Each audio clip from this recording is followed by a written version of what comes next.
All right. Looks like we're ready to go. Good afternoon, everybody. Welcome to the second edition of the Mastermind Panel. I am your host, Jordan Hatch, and I am joined by a couple of really smart guys and Greg Jenkins.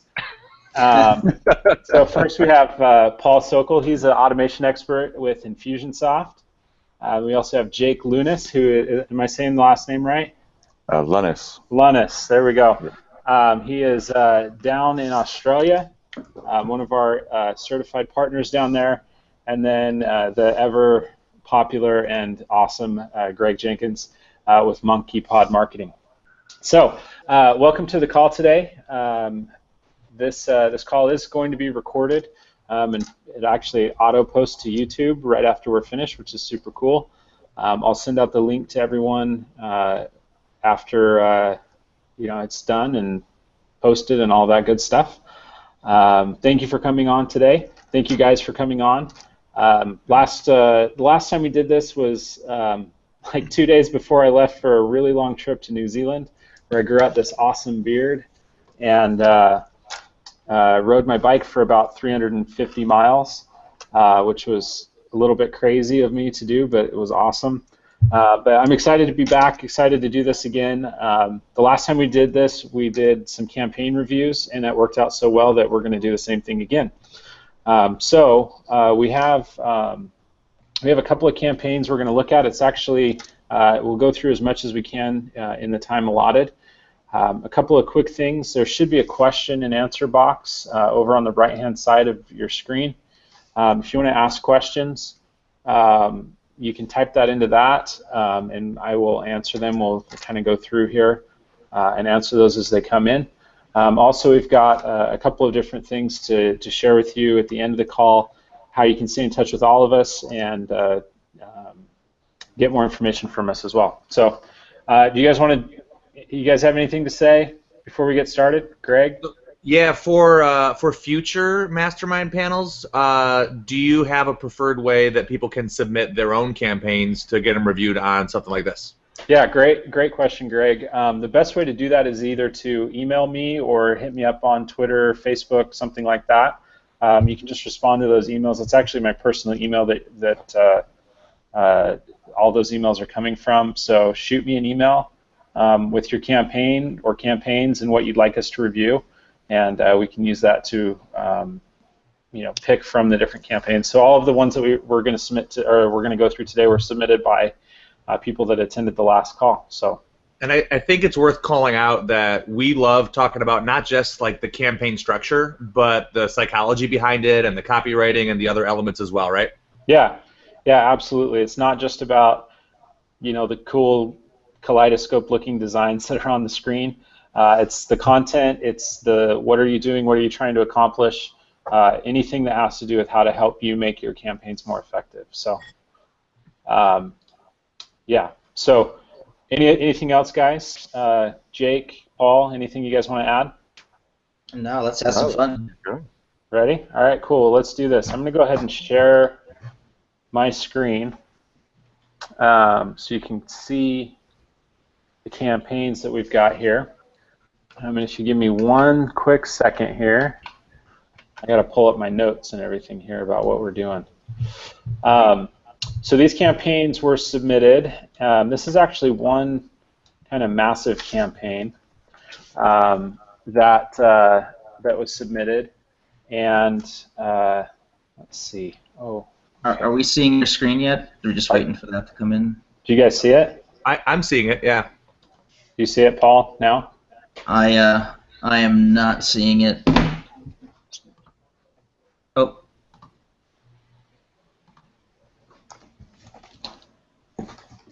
I got a glimpse of it and then it disappeared. Maybe it's just a bad connection. Hold on. Just keep going without me. I'll figure it out. Don't let me hold y'all up. Right on. Try that. Jake, you can see it, right? Can you guys see it now? I can. I'm good. Paul, you good? I'm not good. You must be on a PC. We're used to that, though. So. Yeah, right. It's so weird. Well, while you're figuring it out, Paul, these campaigns were sent to us by John Dominy with bestyard.com. And this is like I keep calling them these campaigns, but you'll understand why in just a second. But this is one campaign that John has built that has two parts. It has a lead capture component and then also a sales funnel component. So we'll go through, and let's actually go through and look at the lead capture component, which is from my estimation, this part right here at the top of the screen. Yep. The top part of the campaign. And then we'll go through the sales funnel campaign as well. Now, John said that he was going to be able to come on to the call, so hopefully he'll be able to jump on. What's up, John? If he can. I don't know if he's there. I did give him the link to join in, but we'll see how that works out. So here's his description of the lead capture campaign. He said it's a progressive lead capture campaign that has two magnets from our website, which is bestyard.com, to get a free download guide of 6 secrets to a lush green lawn, or tips for hiring a lawn care company. The goal is to nurture the prospect to request a quote or to request a consult. So looks like there's actually 3 ways that they can get into this campaign. And my first reaction, I want to get your guys' thoughts too, is that this campaign is incredibly clean. It's not messy. It's really organized, and it makes it really easy to follow. What are your guys' thoughts on that, and how that might help to make a campaign more effective? Yeah, I'll start. I mean, I think that's a big part of it. I know Paul preaches ease of consumption, right? That's a big driving point for people when they're building campaigns is, A, is it functional, but B, is it easy for you to digest? And not just for yourself, but oftentimes you're planning for whoever's going to maintain it long term, or if you have a lot of staff members who are going to interact with this campaign, it needs to be easy enough for them to consume or to navigate if they need to make changes to it or tweak or modify things.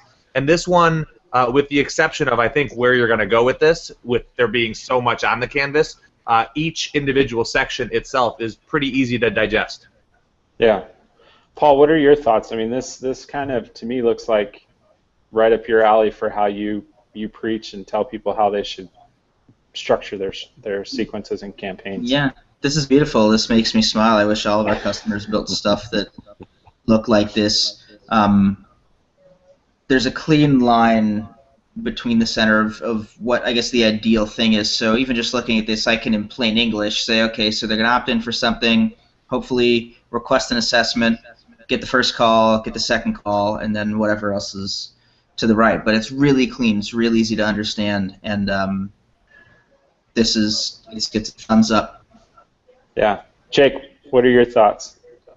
I love that he's put the form links in a note. It's awesome. Something that people never really think of doing, and makes life a lot quicker when you want to go grab the link. Yeah, this right here is, I think that's great. It makes it just to make it even version 2 awesome is you can actually turn it into a hyperlink, so you don't even have to open the note to click on them. Yeah, that's true. Real quick, I'll show you guys how to do that. These note fields actually use HTML, so if you just do this, and I'll do it this one for you, John, and then that's all you have to do. Have to do that, and then do that. So now that's an actual hyperlink that I can click. If I was to click on this will pop out into a new window, or the same window, I mean. Mm-hmm. Yeah, all you have to do is set the target. Yeah, you set the target as blank, and it'll go. So anyway, so that's a cool little ninja trick there, is that you can actually put in simple HTML. I don't think it supports everything, but you can put simple things in there. So, hey, one thing I've noticed, what you're in right there, which a lot of people don't fully leverage or maybe even leverage at all, is the notes piece that is on the campaign tools over there. Mm-hmm. And in I think it was like July or August of this year, when they condensed that menu, they got rid of traffic sources. And if you're the type of person that you were using traffic sources in a meaningful way, like to maybe store the website URL that the form is embedded on, I've seen people using notes that way now instead. So if you need to kind of designate where these forms live, in addition to their hosted location, right, you can call out, hey, this is this form and it's on this website using a note. Yeah. Great. That's a great suggestion there. One other thing that I just looking at this campaign that is maybe an unintentional benefit of having it so clean is that when you call into support, your calls to support are going to go faster. Yeah. Because it's so easy to go in and say, okay, I understand exactly what this campaign is doing. And a support rep doesn't have to sit and take 15, 20 minutes to decipher your kaleidoscope that you built with, and spider webs of connected lines going everywhere. So that's just another, +1 for why you should keep your campaign so clean and organized. So, all right, cool. Let's keep moving on. So, so it looks like there's actually 3 different ways that they can jump into this campaign, which is requesting a quote, which I'm guessing is from the website. This is the 6 secrets that he talked about, and then this is the hiring guide. They all look, pretty simple, but let's actually jump in and look at some of this. So this is inside of the request a quote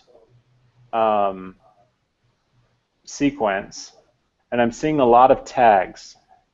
What in the world is going on here?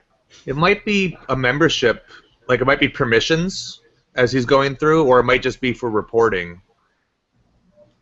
Okay. Yeah, what are the first 4 tags he's applying? What are those? Step 1. As you get all of our foreheads squinting at the screen. Sorry about that. Yeah, Okay. so it looks like it's adding some tags, but then it also looks like he's removing some of them as Yeah, it looks to me that he's days going go step on. 1, step 2, step 3. Then they match the emails that are being sent. So what he's got is a view of who's at which stage of this just sequence. Right. Probably back for Which is a reporting. good use of tags. Yeah. Or once they move on, potentially to see like which email it was that convinced them to move on. Right. So what? Let me ask you guys: is this the best way to do it? Is there other ways to do it? What's the most effective thing to do here? Greg, what do you think? Yeah. So, it probably works. It probably, like Jake said, it's probably giving him the information that it was designed to do. What I would challenge is whether or not he's using it. A lot of times I see stuff like this set up, and then it's good intentions that people never end up leveraging, right?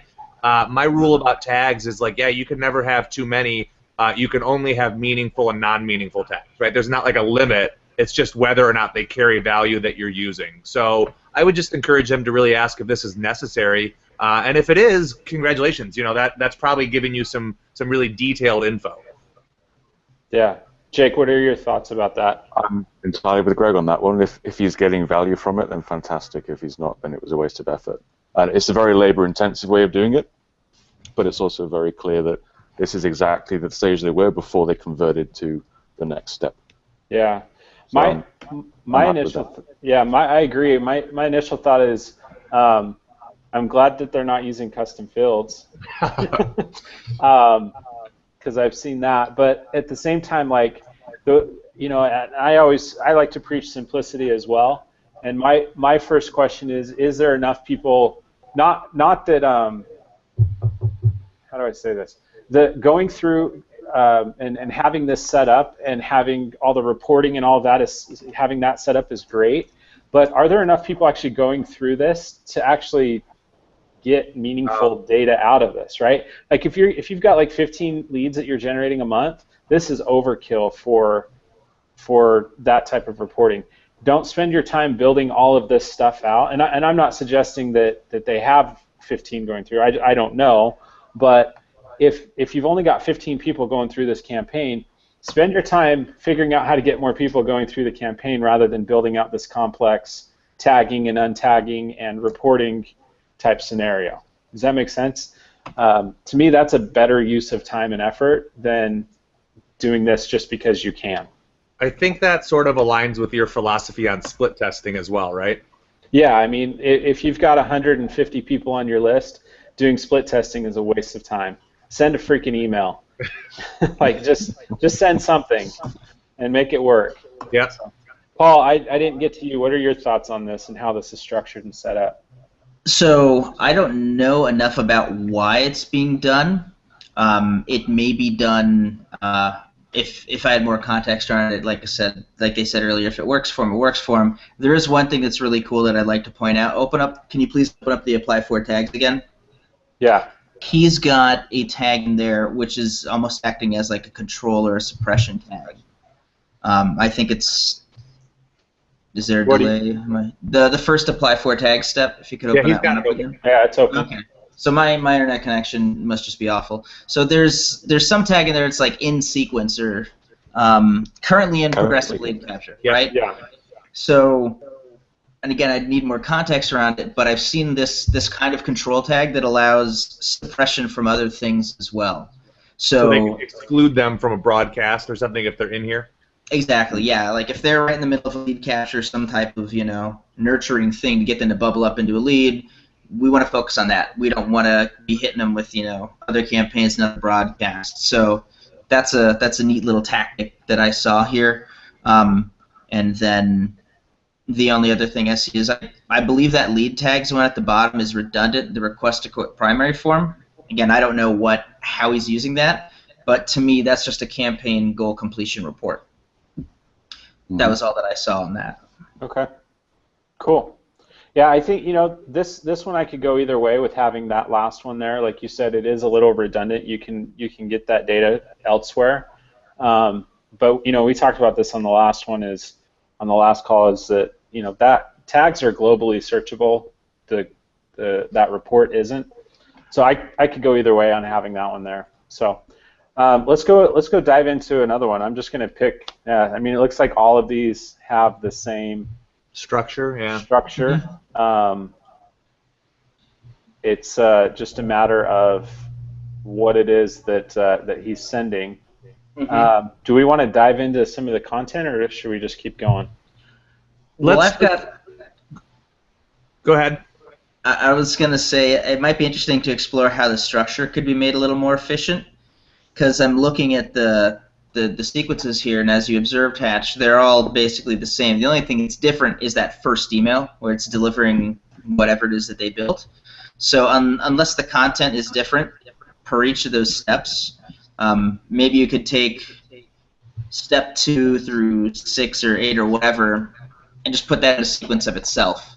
And so you have the lead magnet sequences specifically, and then they point into da-da-da-da-da.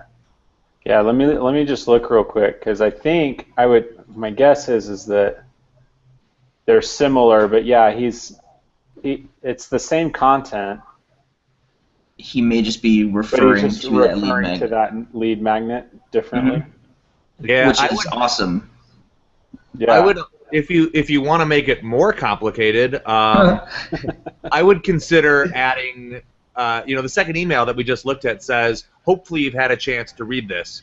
And one of the basic tools for measuring and tracking and utilizing that engagement is if we separate it into 2 sequences, you can easily deliver it to them, and then only after they click on it, follow up with them with, hey, now that you've had a chance to read it. So instead of just guessing, I don't know that he needs that level of detail, right? Because he's probably going to follow up with them either way. But if you want to be more specific with your audience, you could have the delivery in one sequence, a link click goal, and then the follow-up in another sequence, which just enables you to be a little bit more targeted. Totally. That would also empower sending a personal what did you think kind of email. So like one day after that link click goal, a little, hey, what did you think about the 6 secrets or whatever.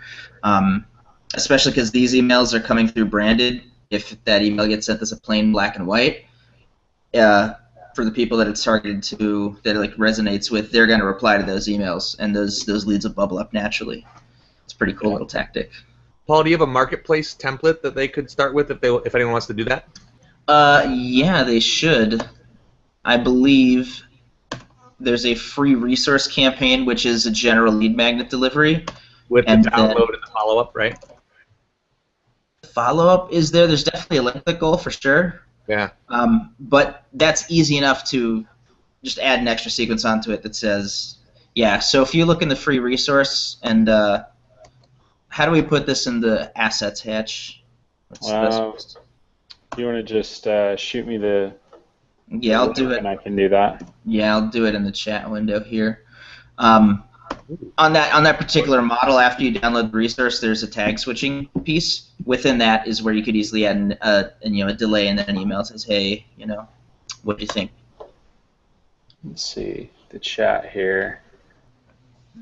It looks like the goal is to ultimately get them to that complimentary assessment form. Not ultimately, but the next big milestone. And so, Paul, what you're getting at is, are the 3 sequences, they're necessary probably for the delivery of whatever the asset is, but then you're suggesting condensing it into one so that we streamline that follow-up moving forward. And to me, it's not all that different the way that it is, with the exception of that gives you less margin for error. If you need to make a change, you've got it all in one place. Is that what you're getting at? Yeah, and then that'll also allow you to establish a control too. So run this for 3 to 6 months, and here's the conversion rate to complementary assessments. Then maybe you clone it and start tweaking and adjusting some things and seeing if that works a little better. But I think you nailed the main benefit, Greg, which is it's very easy to control and make changes. Yeah, instead of making the change in 3 emails, it's just in one place. And I wonder, I don't know if he's offering the complimentary assessment outside of this campaign, but I'm wondering if that needs to be an entry point, if somebody could sign up directly for that. That was actually going to be my next point, is that a lot of times people forget about the fact that people could skip that stuff, and if they're ready to get a free quote, let them get a free quote. But right now, if they went and filled out that form on his website, nothing's going to happen. Right? They'll get put into the system, but they won't actually start into this campaign. If that form is available on his website, right? Right. Correct. Like there, yeah. Yeah. Which I would hope that it is. I would hope that he doesn't have a second form out there for a complimentary assessment, right? Because then he's got a duplicate campaign that's a waste of time and space. So, Jake, what are your thoughts on that? Like, have you seen people do that? Have they forgotten about that? What's the best way to handle that? I actually zoned out for a moment. Then I was thinking about when we were back on condensing those 3 sequences. So you're gonna have to repeat the question or just smoothly move on. I was going to say I kind of want to play devil's advocate and disagree. Going back to that point of how many people have been through this campaign. And what is the purpose of that sequence? Is it to drive someone to fill out that second form? And if so, then that should be the focus, not worrying about did they actually click this, and then you're just distracting yourself from the main goal. And once that's done, once that's working, you can think, okay, how can we increase conversions? But if the numbers are still small, I would leave it as it is until they get big enough to learn that something needs to change. Yeah, I agree. I don't know that I would condense those into one campaign or into one sequence. I would actually keep it out separate, just because, like you said, like why? Like it's working, it's set up, it's structured right, it makes it easy to understand, and it's all flows into the next thing. So, which is the assessment form. So let's move on to that. I think that the way that this is, again, just the structure of this is awesome, but a lot of times people forget about what's the next thing that I want them to do. A lot of people would just, end their lead capture with just this stuff right here and forget about, okay, well, what's next? And it's awesome here that this has hey, this is what's next. This is what I want them to do. The one thing that I am seeing, though, that I don't quite get is what the heck is this? Like, there's nothing here that's happening as a result of an internal call-in. I'm wondering if this form is a clone of the assessment form, and it just didn't get linked up, or maybe it's applying tags from checkboxes or radio buttons, and that fires some tag goal somewhere. Yeah, and if it is truly an internal form, why wasn't it built as an internal form goal? I'm guessing that's either a misapplication or a lack of understanding for what that does. But yeah, some people do that when they don't have 15 user licenses, but they have 10 people taking calls. Yep. Yeah. So that one's kind of, I advise people don't do that, but that is probably the reason why, is they don't want to have Is that use licenses at $700 a month. Staff, but not internal the way Infusionsoft thinks about internal. Yeah. Right. What would be some of the risks for using an internal form like this, guys? Because there's definitely some danger doing this.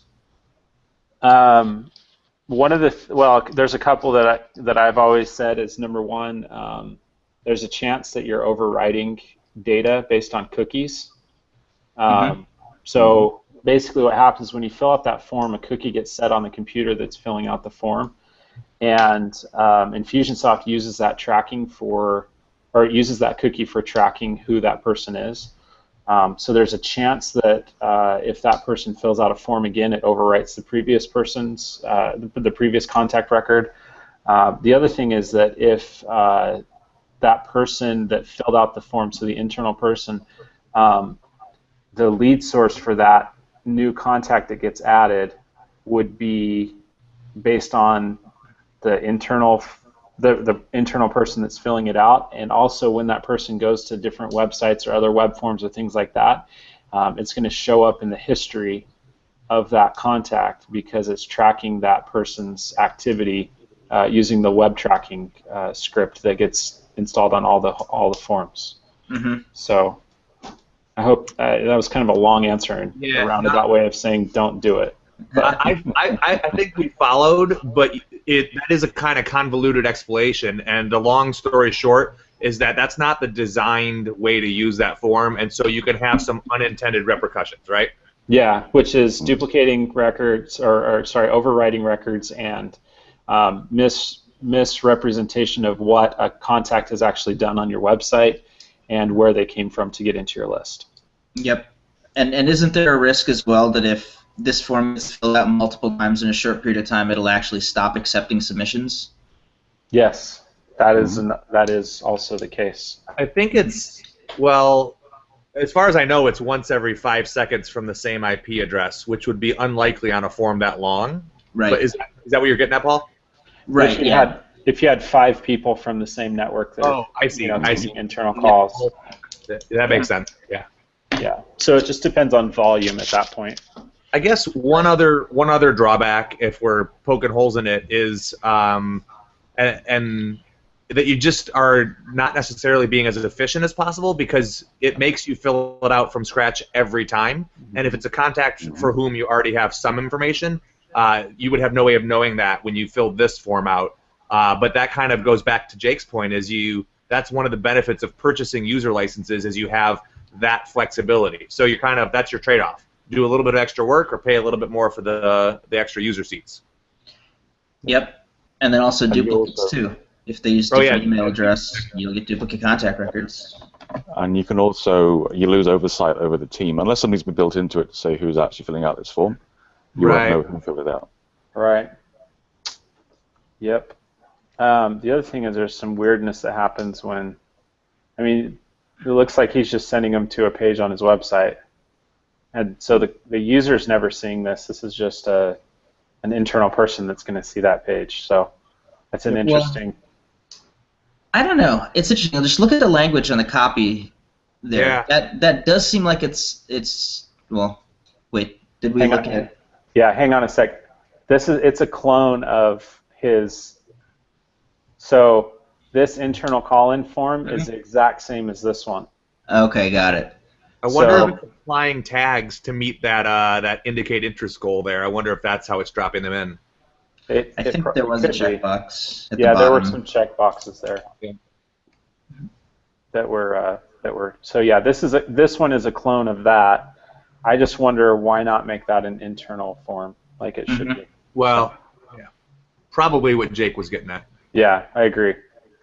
Okay, so when that form gets filled out, we assign an owner, apply a tag, and we create tasks and opportunities and get rid of tags. Okay. So I'm wondering, my first question is, why are there two tasks, but it looks like one is for a internal system here, enter prospect info into Weems. Yep.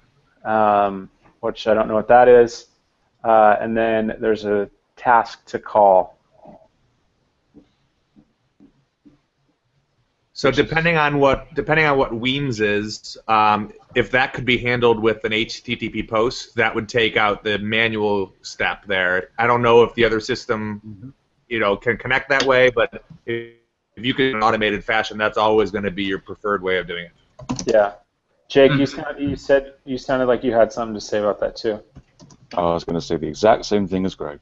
Okay, well then Jake, tell us how that would work. What's the functionality there? How does it work? How do you set it up? Well, you go to the process accordion,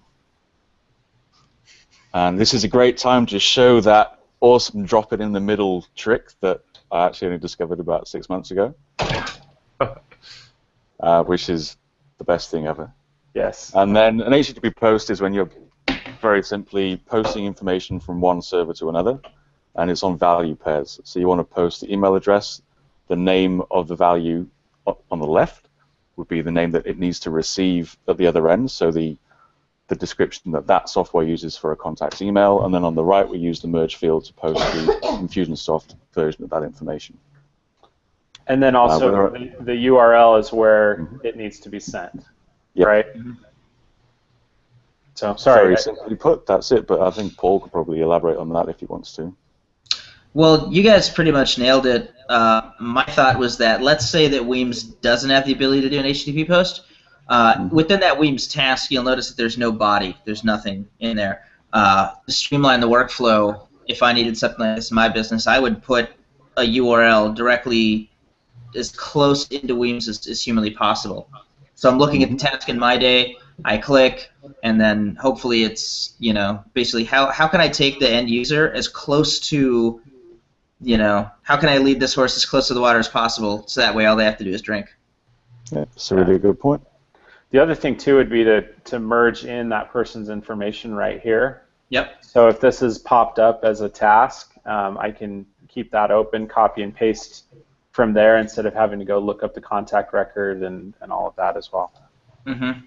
Yep, nailed it. So, okay, cool. So we're also creating an opportunity here, which leads into kind of the next campaign, part of the campaign that we'll look at. Yeah, sorry, that's not published, or it's ready to be published. But let's talk about this structure here, this call 1 task completed, call 2, call 3, call 4. And then it looks like there's a move out of comp assessment new lead. So that's smart. Yeah, when I see this, and you guys can tell me if you see it differently, I think those are 4 attempts to contact them, right? Attempts to complete the complimentary assessment, and then once so it might be 1 call, and then they move them out, right?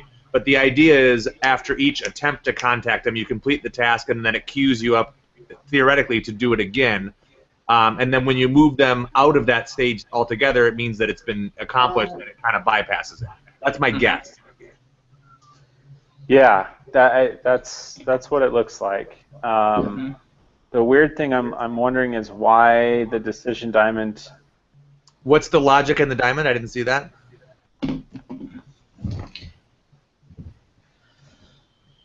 Oh, in case they complete the task after they've already been moved out of the stage. Ooh, there you go. That's really smart for that human error. Okay, so explain that.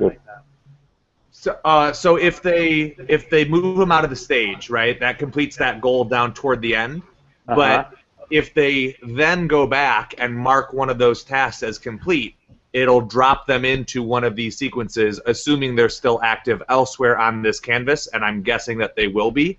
So what it's doing is it's checking, do they still have that initial tag, meaning that they belong in this process, and if so, put them in the right sequence, and if they don't, put them in the blank one so that they don't keep moving forward. That's what I'm guessing. Yeah. Well, let's look. So he's applying a tag, contact out of new lead stage. And I think that's what the decision used, right? I'm not sure if it did. I don't think it did. It is. Oh, yeah? If the contacts tag contains that, then go there. If it doesn't, then go to call 4. So Yeah. and that would be, to Paul's credit, a really important note to put in the task. Like, hey, before you mark this task complete, or mark this task complete before you move their opportunity stage, right? Order of operations for them. Yep. Yeah. Does that? Although I can understand why the salesperson wouldn't do that in that order. Totally, totally. Because they're on the opportunity while they're calling them, not the task pane. Yeah.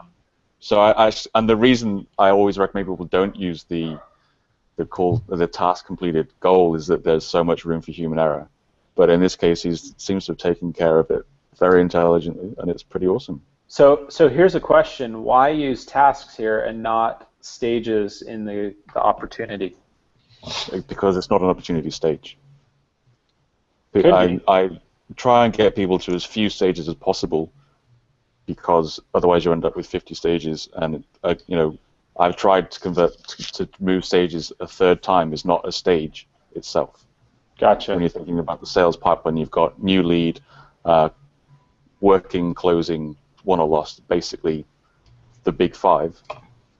Task 1, Task 2, Task 3, Task 4 should not be a stage of the sales process. They're within the stage. Okay, I totally agree. That's Paul, fair.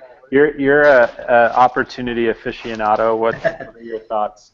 Yeah, I mean, I agree. I either say leave the structure as it is and do not create an opportunity right away, or if you're going to create an op, don't use the task and use the opportunity as it's designed to be. And instead of having a stage for each call task, because I agree with you, Jake, that would be supreme overkill.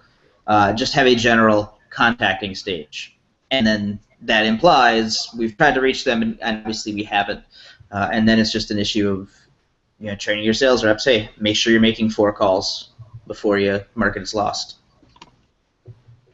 Yeah, the other thing that I really like about this is that the fact that he's using tasks here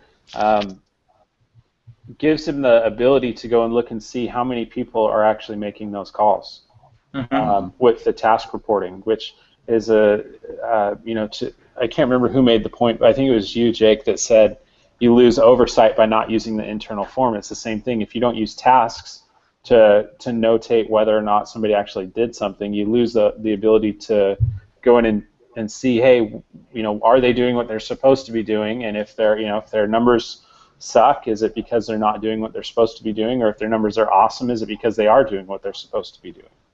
Or is it because they're doing something else, So, Hatcher, are you implying that by using opportunities instead of tasks, you're losing that ability to report as a sales manager? No, I'm saying if you don't use anything and you're just relying on them to notate the account that they made the phone call, they're losing the opportunity. Yeah, but because he is using tasks, he can do that. Got it.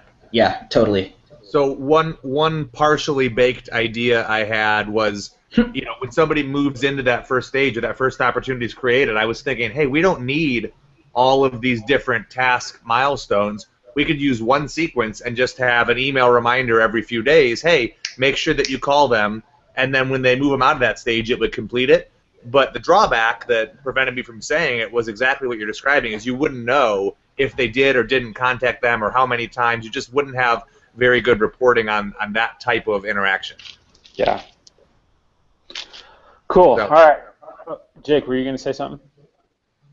Oh, okay. All right. So we end this part of the campaign with the opportunity stage goal. Good move or not good move? What are your guys' thoughts there? I'm okay with it. Yeah. If the purpose of all of those tasks is to get them to move out of new lead into the next stage, then absolutely that's the right thing to do. Yep. Mm-hmm.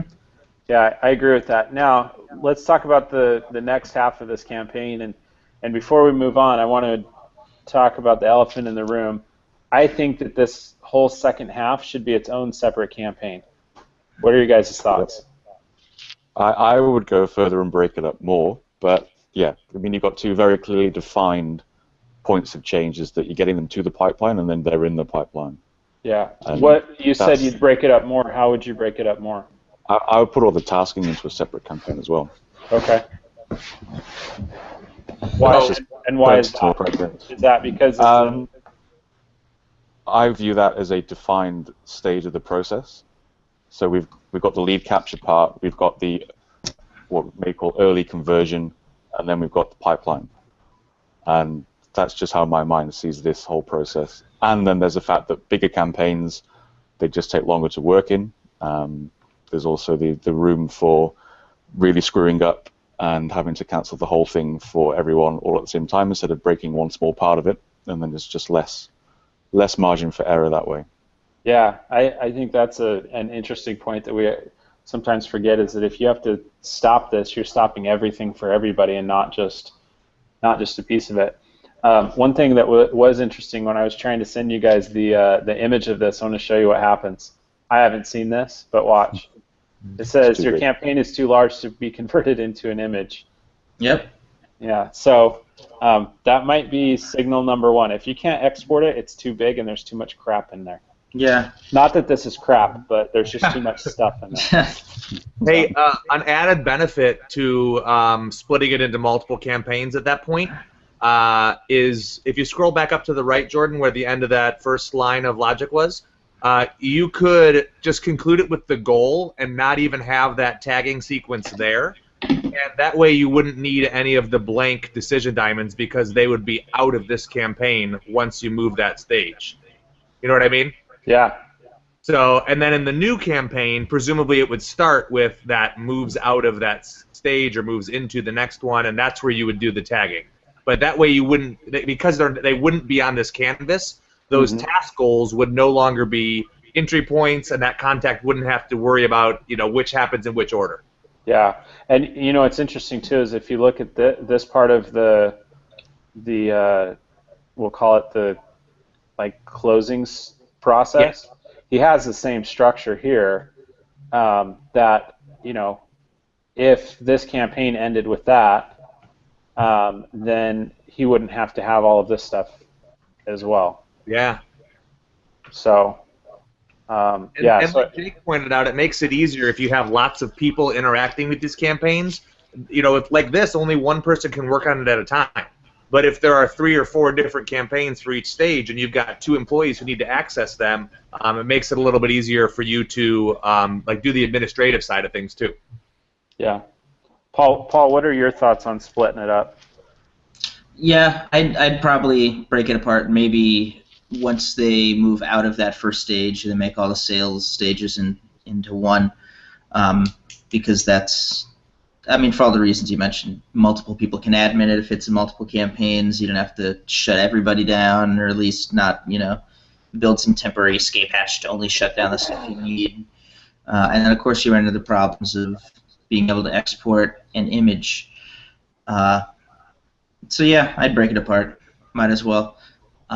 Now, I'm actually really curious. There's a unable to contact phone/email stage. What's in that sequence? Just a task.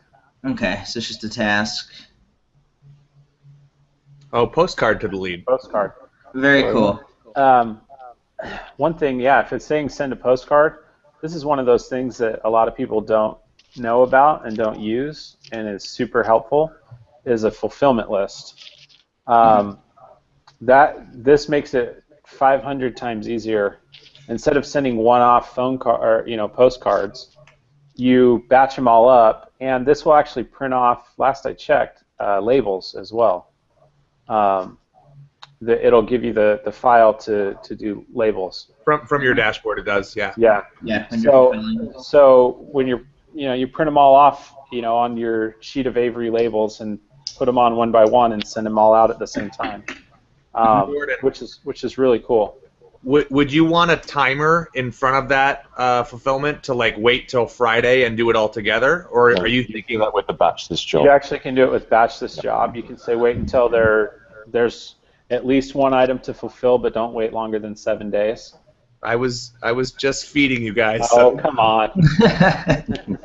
That's a very amateur move, Greg. Yeah, come on. Yeah, you could do that. The only reason I would do a timer versus this is that this is something else that somebody would have to learn and understand to do, or how to manage it, versus just saying, hey, wait until such and such a date and run every Friday or whatever it was. Yeah, like you said, the benefit to batching it there is if there are 10 and it's only been a day, you can have it run right then. You don't need to wait until Friday. You can get it going once you've got a certain number. Yeah. Yeah, and I would set that minimum number to be whatever amount is worth your time to stop what you're doing and go and do it. Yeah. So if processing 1 is worth your time, well, okay. But if processing 20 at a time is worth it, then go and do that right then and there. So I think it's probably worth calling out if you are going to keep the task the way you have it, at the very least, merge the address into the body of the task. Exactly. Mm-hmm. Which it's not doing right now. Mm-hmm. So I do think that it's a great thing that he's got that there, though. A lot of people just would say, I can't get a hold of him, screw it. Forget about him. But I love that he's thinking about that and has that part of his process. Jordan, do we have any listeners? Is anyone asking questions? Is anyone here? That's a good question. Everybody left 30 minutes ago. No one else is on the call anymore. What I would say at that point is, yeah, we got a few people on still, so no questions. Instead of a task and instead of a fulfillment list, use a mailer. Use a mailing service where someone sends it through. Mm-hmm. There are only a couple in Australia, so I've only got experience of one, but it's about 30 cents more than actually just going to the post office yourself. And when you factor in the time it takes to do that, it's cheaper. And it's instant, it's automated, which is the whole point of this. Yeah, that's another good suggestion as well.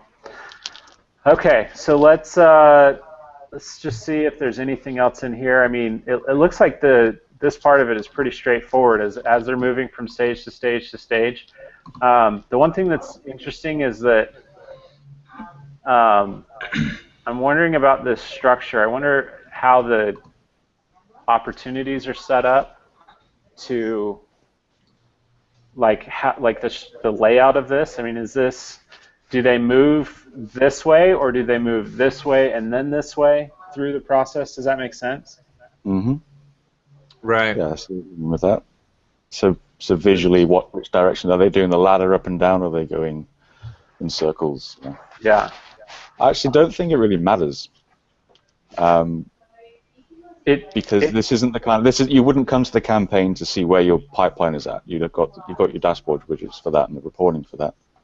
And the reason that the ladder campaign is for opportunities is so much better than the linear is that people can go up and down and back and forth in whichever way you want them to, and it doesn't matter.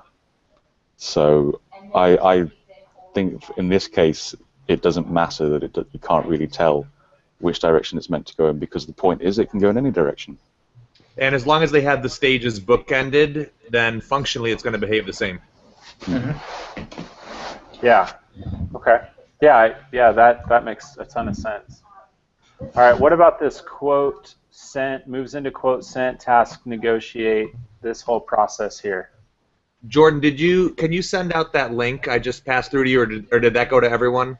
No, I think it just went to us, but or maybe included in the follow-up. I had a guest author write a post on ladder versus linear pipelines. Yeah. And I totally thought, most people are going to know this, and I was like astounded at how many people this was groundbreaking for, not only customers but also some of the Infusionsoft partners that are out there. So I think that's a really important concept. Like Jake said, I would build it this way every single time because it alleviates a lot of those concerns you get. So that post kind of outlines some of the differences in case somebody's watching thinking, oh, that's not how I have mine built. Yeah, so I just put that in the showcase, so it should be showing up there now for everybody. Cool. Shout out to Raina for writing the blog post. Yeah, that's cool. It's a killer post. All right, cool. So we have this same structure that we talked about before up at the top. Yep. The one thing that I saw, I'm wondering why is this here? Oh, yeah, I didn't notice. It's kind of random and not connected to anything. I wonder if... Well, it depends. What are they using to show? How are they using that form? So let's open the form and have a look. Mm-hmm. It's probably just a date. Yeah, so they're doing it and then scheduling it based on the date and then probably using the time to merge it into everything.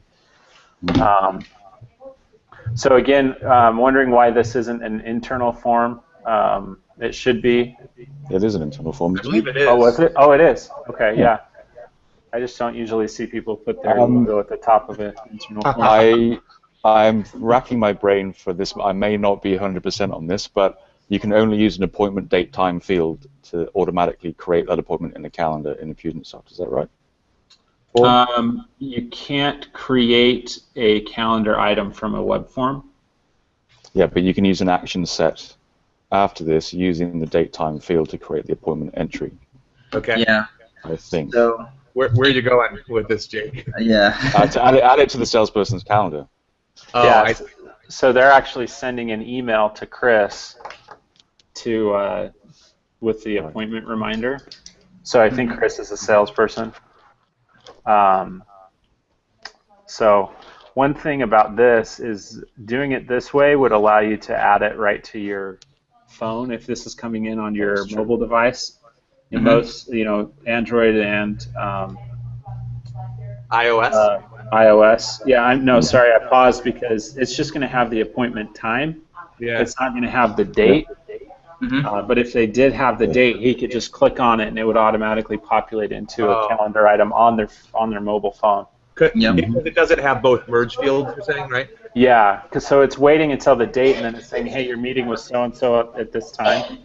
But if they were to do the date, like do it before and say, hey, you've got an appointment with so-and-so at this time and on this day, or on this day at this time, it would recognize it and merge that in. But, and you could do both, right? Yeah, have this be the reminder. Yeah. I think there's a big room to do this better at this point. I don't know what they're actually doing, but at the moment this wouldn't add anything to anyone's calendar, which seems crazy to me. Correct. So depending on what they use, Gmail Sync will in theory sync it to the Infusionsoft calendar on a Gmail overlay. If they're using Outlook, I don't know. But whatever they're doing, whatever calendar they use, Zapier will also take those dates and times and create an appointment in their actual calendar. So there's definitely room for improvement on that. Yeah, because it seems strange that he's getting a reminder the day of the appointment, but it looks like there's nothing to say you have an appointment coming tomorrow. Yeah. Don't forget. How do you know that? I mean, unless there's not a high volume of those coming in, how do you know that he doesn't already have something booked at that time? Well, that's what I was going to say is if depending on how they're leveraging this, it may be worth just investing in a tool that allows them to see the different reps and their calendars and kind of find those availabilities to prevent double booking, because this one is kind of one direction. It just pushes the appointments out. It doesn't have any checks or balances like that, right? Right. And I'm going to give a shout out to Appointment Core. It's our weapon of choice, and when we switched it on, it tripled our revenue. So nice. Awesome. Yeah, Appointment Core is great. I've been using that with my sister-in-law for her family gathering. Yeah. No. Her fitness studio is using it. So nice. Oh yeah, I remember you talking about that. Now here's the other thing, guys. Don't forget, he's using opportunities, so it's possible he's just setting the next action date and time as the appointment, and that will show up on his calendar. Yeah. Okay, so we're getting low on time. The last thing I want us to look at is this quote follow-up survey. This is the only thing that I'm like, structurally wise, there's a lot of kaleidoscope action going on there. Yep. What are you guys' thoughts on this? It looks like we open up the call task 4 sequence first. Oh, okay. See what happens in here. Okay. So how are we getting to that form? It's probably a link from the email and the text. Yeah. So that's it's not an internal form. So yeah. So they're. Well, and there's a hidden field on the survey there, which kind of leads me to believe they must be coming from something that's appending that hidden field. So presumably an email, or maybe they've tacked it onto the URL and used like a big shortener in the text that's going out. Yeah, Totally. 'cause none of these email or things here have. Well, the call So gets it looks forwarded. like they're not responding from the quote. Let's see what we can do to get back in touch with them. Right. First, most obvious thing is it's not a terribly good survey. There's nothing on there that will compel anyone to actually fill it out. Well, And it depends on how they get there. Like, Well, even if they got here, I wouldn't fill this out. Surveys are one of the hardest things. Like a compelling, well thought out survey that gets people to fill it out is hard. And this is, we're not trying to be offensive. It's not like no one's going to. People are going to look at this and go, meh. And this still says submit at the bottom, which is right. DTA number 1. Yes. So it's just not effective, shall we say? Yeah, I totally agree. There's a couple of things. Number one is if you've ever been on marketingexperiments.com and you've watched some of their things, they talk about that it takes 1 million yeses and 1 no to get someone to leave your page. It takes 1 million yeses to get them to actually do it, and it takes 1 no to get them to not do it. Right. First thing I look at this and I say, no. I don't even read the first. Why am I here? Why should I fill this out? There's no incentive for me to do something here. And the incentive doesn't have to be like, hey, we'll give you a discount if you fill out this form. The incentive might be, hey, do you want us to stop bugging you about this quote? If you do, fill out the thing and tell us why. Right? Yeah. That it could be that. It could be something like that. So there needs to be more explanation of why I'm here, what I need to, why I'm looking at this, why you need it, things like that, before I'd even consider telling you. And even if I did, at this point right now, I'm just going to pick the first one and press submit and hope that you don't email me again. Well, actually, I probably wouldn't pick the first one. I'd pick the last one. But so for what it's worth, it is possible that they're using something like Lead Pages and submitting this form through a different system. So it's possible we're not looking at the finished product, but we probably are. Yeah. Okay. I'll give you that one, Greg. That's possible. Just to be really fair and balanced and as kind as possible. No, I mean we've been really positive about this campaign so far. Well, actually, we've kind of gone back and forth, but I think we're all on the same page. Overall, it's a really impressive campaign. Yeah, totally. I mean, there's a few things that I would do differently. That's all. And let's see why he's split it up now into every single option. So let's open a couple of those and see what happens. Ooh, I don't love that it's an immediate email. Yeah. I received your response. Yeah, that would totally be a lot more effective, like the next morning or something. Mm-hmm. Yeah. What? It's way too long. Wow. What I would do with that is, personally, I would use Zapier to trigger a plain text email to come from my own Gmail account. To trigger what? Oh. A plain text email to come from my Google Apps account, or whatever you actually use, because that's clearly automated. It comes immediately after your response, and it makes it is obviously impersonal. Yeah. Yep. You could also. So if you wanted to automate the response, I would trigger a plain text email. Yeah, and I would definitely add a timer as well. Yeah. Mm-hmm. Yeah. It looks like the emails are probably pretty similar, with the exception that he says, "Hey, I saw you said this." Mm-hmm. He could consider using a radio option custom field or a radio option dropdown and just merge in the response value that they left. And because if the rest of the email is all the same, and he's not addressing specific concerns, I don't think all of them are the same. At least that Okay. that one that I just looked at was different. but there's some opportunity there if you're not going to address the specific response in detail. If you just want to merge it in, then you can use a custom field. Yeah, this is different totally. Yeah. Mm-hmm. Yeah, the responses are good, and the fact that he is responding is great, because a lot of people don't. But the fact that they're immediate and clearly automated is a weak point. At this when you're really at the end of the attempt to convert them into a sale and they're still not responding, this is not going to help. Yeah. I also think that there's probably too many options as well. Yeah. I think I would cut it down to 4 max options. Well, and it goes back to like the very beginning when we asked, what's he doing with the information, right? Like, what's he doing with the data that he's collecting from this survey? And if he's not leveraging it, then he's making his prospects and the people who are going away do extra work. But if he's using that information to address objections proactively for his biggest loss reasons, then maybe it's really valuable for him. And maybe the follow-up's an afterthought. Yeah. Cool. All right. Any other things? We're a little bit over on our time. I want to be respectful of your guys' time. Any other things on this campaign that you see, that you like, that you don't like, that you would change?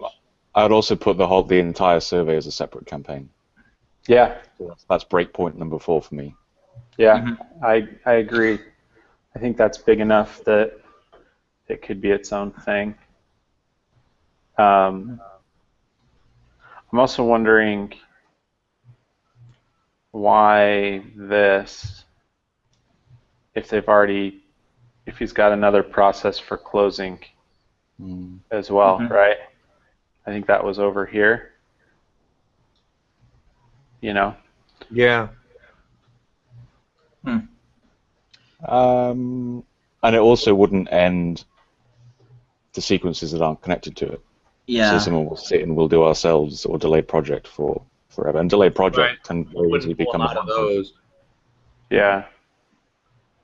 Yeah. So maybe you just determined that some of the outcomes are dead ends and some of them aren't. But hey, Jordan, if you scroll back over to the left, I'm curious what happens after there's a move out of lost goal and then there's another lost sequence to the right of it. Oh, yeah. Just removes a tag. Okay. Oh. Why are we stage tracking with tags? That's what the opportunities are for. Yeah, right. Right. That's a big one. Unless he's using that, Jake, to like as extra criteria for specific searches, you know, things that you don't have access to Or pages in. an exclusion thing like Paul talked about before. Yeah, broadcast or something. Yeah. So, yeah, as long as it's not being used for reporting purposes, or only for reporting purposes, I think it's okay. Yeah, I think this is a whole nother campaign that I'd split that out. I wonder why not link this. These look like the 2 that are positive responses to the survey. I wonder why not link that back into the closing process that already exists. Yeah. I guess that would be my only other thing. So. Cool. Nice work, John. All right. That's a great campaign. This should probably be at least 2, but maybe 4 campaigns. So we doubled our output if you think about it that way, right? That's right. Let me stop sharing my screen and turn my pretty face back on here. There we go. Yeah, so if you think about the last call we went through 2 campaigns. This one we went through 1 campaign that should be 4. So we doubled our output. So cool. Well, thank you guys for your time. I want to give you guys a little bit of time, but to tell us how we can follow you and stay in touch with you. But I do want to thank you guys for your time for coming on the call today. So we'll just kind of go in order. Greg, you're up. Tell us, how can we stay in touch with you? How can we follow you? Yeah. What do you got for peoples? Thanks for doing this, Jordan. Thanks for including me. You can find me at monkeypodmarketing.com. That's my business. We're focused on education for entrepreneurs and small businesses, specifically Infusionsoft first. So if you're curious about learning and taking ownership of the application, understanding the functionality in a new way, check my website out. I got some courses and some free stuff there as well. I would love it if you want to follow me. You can follow me on Twitter at InfusionGreg. I am closing in on the 1,000 followers mark, and I know how nerdy that is, but it's exciting for me. So if you want to help me get there, that'd be great. And then, if you are interested in what I've got to say, what are the marketing automation lessons I've learned are, you can go to www.monkeypodmarketing.com/Jordan. And this is the same giveaway that I talked about the last time we did this, but it's the 5 marketing automation lessons that I've learned. They're not Infusionsoft specific. They're high-level strategy lessons, but they're things that I've kind of picked up over the years, and that's www.monkeypodmarketing.com/Jordan. You need the www. It's the lead pages redirect, so I guess you have to have that. But that's me. Thanks. Jake, you're up. Oh, it's my turn. Cool. Yep. You can get me directly either on Facebook. My name is Jake Lunniss, Lunniss. If you want to speak to me directly, and if not, you can join the Infusionsoft Users Australia group on Facebook, which is about 800 members strong now, which is pretty awesome, and it's kind of like crowdsourced support where you want to get advice from other business owners that have already done it, already been there, and already suffered. And you can find local partners as well. So yeah, it's a great resource. What's the company, Jake? Oh yeah, company's Benelds. Fastest growing Infusionsoft in the world. BENELDS. Awesome. .com.au. It is, yeah. And thank you for doing this not at 3 in the morning. This is one of the first that hasn't been like, oh, I'm not getting out of bed for that. Sorry, guys. Tell that to our friends in the UK. Yeah. I got an email from somebody like, you're doing it at crazy UK time, so I'm not coming. Yeah. I'll think it's safe to say that recording. Australia is a much more important country than the whole world than the UK is at the moment. Okay. I don't know. After my trip to New Zealand, I'm a little partial, so I don't know. We'll New see. Zealand is a different country, though. I know it is. I'm saying that New Zealand might be more important than Australia. Yes, that's entirely possible. Paul Sokol. Yes. Yeah. So. Awesome. But real quick, thank you, Jake, for coming on and for doing this. Problem. I appreciate it. Thank you for inviting me. Love to have you back on one of the future episodes. Absolutely. All right, Paul, you're up. Cool. Are you in a cave? I guess light is really sparse here. Actually, I went to turn on. There's a lamp right next to me, and the bulb blew out as soon as I turned it on. So you're looking at kitchen lights and like a hall light. Pay your light bill. Yeah. But anyway, if you think that I'm a cool person that you'd like to follow, go to paulsokol.me, and you can join my Inner Circle newsletter. And about once a month or so, I'll send out something that's cool. And you can also check out my charity at keepchildrenrockin.org, and feel free to go make a donation. And if you're about the social life, you can follow me at Voyix, which is VOYICKS. And that's basically it. I also have an Infusionsoft cookbook coming out within probably the next month or so. So definitely make sure you follow up with me on one of those channels if you're interested in that idea, and you'll definitely hear about it. Awesome. Sweet. Well, thanks, guys. Thank you for all of you that joined on the call today, and those of you that have watched the recording. We definitely appreciate you coming on. We'd love to follow along with you, have you follow along with us. Hit us up on social media, on our blogs, on our websites, whatever else. You can go to my website if you don't follow me, follow my blog. It's jordanhatch.com. Sign up for my blog, sign up for my updates. I've got a blog post coming out pretty quick here that I'll send out a link to that as well. So I will send out an email with all of the links to the recording, to Greg and Jake and Paul's websites, and how you can stay in touch with them. And love to hear back from you if you have other campaigns you want us to cover, or if you want us to just talk about something, a specific topic or something like that. We'd love to do that. This is all about you guys, not necessarily about us, except Greg thinks it's about him. Just a little bit. But no, thank you for coming on, and thank you guys again for spending the time to do this tonight and this afternoon, I think, for you, Jake. But again, thank you so much, and we look forward to seeing you on episode 3. Have a good day, guys. Have a good night.